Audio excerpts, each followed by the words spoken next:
நான் 2ஆம் வகுப்பு படிக்கிறேன். எனது பள்ளியின் பெயர் ஊராட்சி ஒன்றிய தொடக்கப்பள்ளி சேரன் மகாதேவி, திருநெல்வேலி மாவட்டம். திருக்குறள். அதிகாரம் 2. வான் சிறப்பு. பொருள் 16. குறள் சொல்லி. விசும்பின் துளிவிரியில் அல்ல மச்சாங்கே பசும்பு தலை காண்பு அரிது. பொருள். வானத்திலிருந்து மழை துளிகள் மண்ணில் விழாது போன பசும்புள்ளில் ஒற்றை நுனியை கூட காண இயலாது. நன்றி, வணக்கம். அனைவருக்கும் வணக்கம். என் பெயர் Devasri.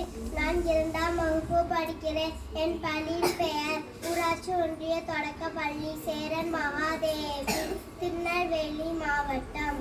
Which is our country? India is our country. Thank you. அனைவருக்கும் வணக்கம். என் பெயர் கதிர்வேல். நான் 2ஆம் வகுப்பு படிக்கிறேன். என் பள்ளியின் பெயர் ஊராட்சி ஒன்றிய தொடக்கப்பள்ளி சேரன் மகாதேவி, திருநெல்வேலி மாவட்டம். இரண்டொழுக்க